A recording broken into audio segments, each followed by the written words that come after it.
আসসালামু আলাইকুম, it's me doctor Nasrin Nipa. আজ কথা বলবো আরও দুটো ভুল ধারণা নিয়ে। অনেককেই বলতে শুনি ছোট মুরগির বাচ্চা, কবুতরের মাংস, শিং মাছ, শোল মাছ এগুলো খেলে শরীরে রক্ত বাড়ে। এটা কতটুকু সত্য? না, ব্যাপারটা এরকম না। প্রাণীজ প্রোটিন খেলে আমাদের শরীরে আয়রন বাড়ে এবং আয়রন বাড়লে অবশ্যই রক্ত বাড়বে। তো প্রাণীজ প্রোটিন বাড়ানোর জন্য শুধুমাত্র এই ছোট মুরগির বাচ্চা বা কবুতর বা স্পেসিফিক শিং মাছ, শোল মাছ খেতে হবে এরকম কোনো কথা নেই। আপনি বড় মুরগি খেতে পারেন, যে কোনো ধরনের মাছ, মাংস খেতে পারেন, যেটা আপনার শরীরে অতিরিক্ত প্রোটিনের যোগান দিবে, আয়রনের যোগান দিবে এবং তাহলেই আপনার শরীরে রক্ত বাড়বে।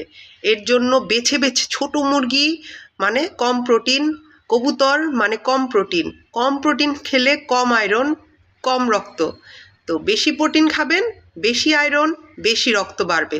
এবং আয়রনের সাথে ভিটামিন সি এর একটা সরাসরি সংযোগ আছে, যেটা আয়রন শোষণ করতে সহযোগিতা করে। তো রক্ত বাড়ানোর জন্য মানে এক সাইডে যেমন আপনি আয়রনজনিত খাবার খাচ্ছেন, প্রাণীজ প্রোটিন খাচ্ছেন, ঠিক অপর সাইডে ভিটামিন সি যুক্ত খাবার যেমন টমেটো, কমলা, মালটা, টক ফল, লেবু এগুলোও খাবেন, যেটা আপনার কাছে সহজলভ্য এবং সহজে আপনার কাছে পাওয়া যায় এরকম খাবার। খুঁজে খুঁজে কবুতরের মাংস খেয়ে রক্ত বাড়াতে হবে বা শিং মাছের ঝোল খেয়ে রক্ত বাড়াতে হবে এমন কোনো সত্যতা নেই। আর দ্বিতীয় আরেকটা ভ্রান্ত ধারণা যে মা যদি ঠান্ডা খাবার খায় তাহলে তার গর্ভের যে শিশু তারও ঠান্ডা লেগে যাবে। এর কোনো সত্যতা নাই, কারণ মা যদি কোনো ঠান্ডা পানি খায়, ধরেন অনেক গরম, সে একটু ঠান্ডা লেবুর শরবত খেলো, সেই খাবারটা বা সেই মা যে ঠান্ডা খাবারটা খেলো সেই ঠান্ডা খাবারটা প্রথমে মায়ের খাদ্যনালীতে যাবে এবং সেই খাদ্যনালী থেকে পাকস্থলীতে যাবে, পাকস্থলী থেকে তারপর আপনার সেটা শোষিত হয়ে মেটাবোলাইজড হয়ে যে প্রয়োজনীয় উপাদানগুলো সেটা প্লাসেন্টার মাধ্যমে বা অমরার মাধ্যমে বাচ্চার শরীরে যাবে রক্তনালী দিয়ে। তো এই যে একটা লম্বা প্রসিডিউর হয়ে তারপর বাচ্চার শরীরে যাচ্ছে, তো আমাদের শরীরের টেম্পারেচার মেনটেনেন্সের জন্য এই খাদ্যনালী থেকে পাকস্থলীতে যেতে যেতে শরীর সেই খাবারটাকে স্বাভাবিক তাপমাত্রা নিয়ে আসে এবং তারপর এটা মেটাবোলাইজড হয়ে আরও বেশি পরিশোধিত হয়ে তারপর বাচ্চার শরীরে উপাদানগুলো যাবে। তো কোনোভাবেই সেই ঠান্ডা খাবারটা কখনোই বাচ্চার শরীরে যায় না।